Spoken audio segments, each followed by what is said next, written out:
नमस्कार। जैसे कि आप लोग जानते हैं, मैं हूं सुधांशु कुमार और आप सभी का एक बार फिर से स्वागत करते हैं हमारे YouTube class VVI topic for JSC board पर।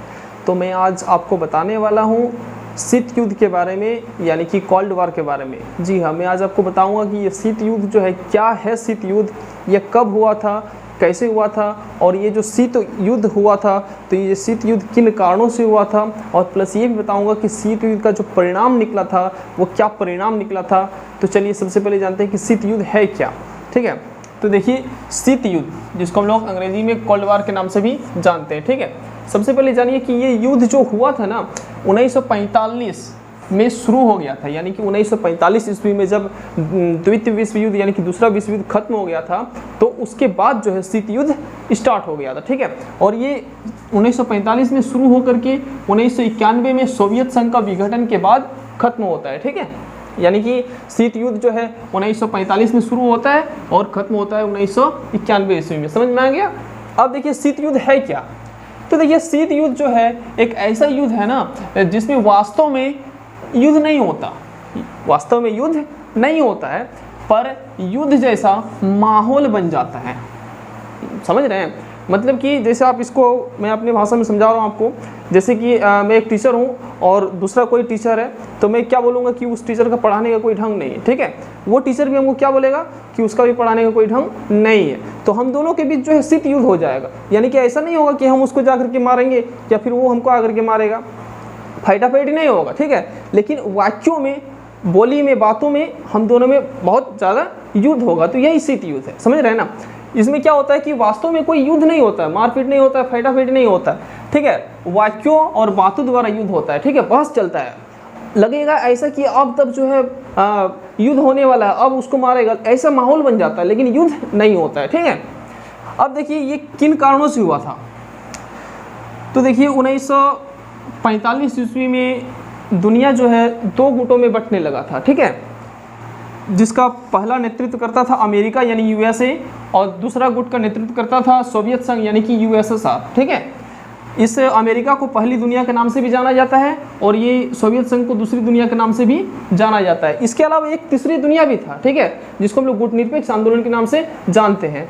ठीक ना, मैं आगे का क्लास में आपको गुट निरपेक्ष आंदोलन के बारे में बताऊँगा डिटेल्स पूरा।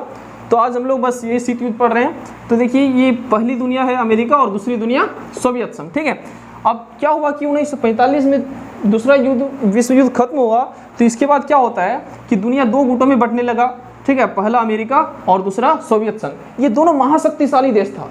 ठीक ना, अब ये दोनों का जो विचारधारा था ना वो मेल नहीं खाता था आपस में। ठीक है, आप देखते होंगे कि घर में जब कोई शक्तिशाली मेंबर होता है, पापा हो या फिर भैया हो, जब दोनों का विचारधारा आपस में मेल नहीं खाता है ना तो उस टाइम जो है घर में बहुत ज़्यादा झगड़ा होता है ना। ठीक उसी तरह से सोचिए कि अमेरिका और सोवियत संघ का जो विचारधारा है वो मेल नहीं खाता था। देखिए क्यों, क्योंकि अमेरिका जो है वो पूंजीवादी था, पूंजीवादी पर ये विश्वास करता था, उदारवाद था, और ये लोकतंत्र पर विश्वास करता था, जबकि सोवियत संघ जो है साम्यवाद था और समाजवाद था। ठीक है, इससे क्या होता है कि दोनों का विचारधारा आपस में मेल नहीं खाता है, दोनों का विचारधारा आपस में मेल नहीं खाता, यानी कि दोनों का विचारधारा अलग अलग है। ठीक है, और यही कारण है कि विश्व युद्ध जो है आरंभ हो गया था। समझ में आ रहा है ना। ठीक है, तो यही कारण विश्व युद्ध के बाद जो है शीत युद्ध स्टार्ट हो जाता है 1945 में। ठीक ना, अब देखिए मैं आपको समझाऊंगा कि ये जो विश्व युद्ध का परिणाम निकला था क्या निकला। तो देखिए 1945 में जब शीत युद्ध स्टार्ट हुआ, तो शीत युद्ध जब चला था 1991 में, तो इसका क्या परिणाम निकला था, इसका क्या रिजल्ट निकला था। ठीक है, तो देखिए ये जो शीत युद्ध 1945 में जब स्टार्ट हो गया था तो इसके बाद क्या हो गया कि सैनिक गठबंधन की रचना करने लगा सब देश। ठीक है, सभी देश जो है अपना सैनिक बल पर थोड़ा ध्यान दिया और सैनिक को अपना मजबूत करने लगा, क्योंकि उसे पता था कि हो सकता है तीसरा विश्व युद्ध कहीं ना हो जाए। इस कारण अपनी सुरक्षा के लिए जो है सब देश अपने सैनिक को मजबूत करने में लग गए। ठीक है, अब दूसरा पॉइंट है कि आधुनिक हथियारों की खरीदारी पर होड़।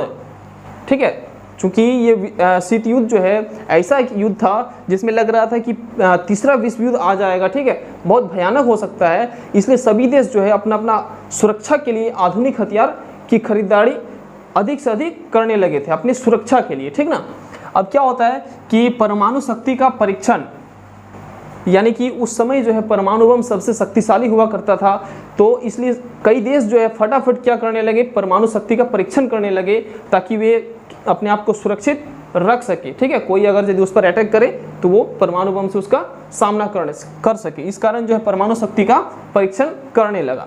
अब फिर क्या होता है अगला पॉइंट में, तीसरे विश्व युद्ध की आशंका। हाँ, जब 1945 में जब ये दूसरा विश्व युद्ध खत्म हो गया था तो शीत युद्ध इस प्रकार से हुआ था जैसे लग रहा था कि अब तक जो है तीसरा विश्व युद्ध यानी ये आरंभ हो सकता है। इसलिए जो है यही सब इसका परिणाम है। ठीक है, तो यही था शीत युद्ध। तो उम्मीद करते हैं कि आज का क्लास आपको पसंद आया होगा। यदि पसंद आए तो वीडियो को लाइक कीजिए, कमेंट कीजिए और अधिक से अधिक अपने मित्रों के साथ शेयर कीजिए। और हाँ, हमारे क्लास से जुड़े रहने के लिए इसे सब्सक्राइब कीजिए। धन्यवाद, मिलते हैं अपने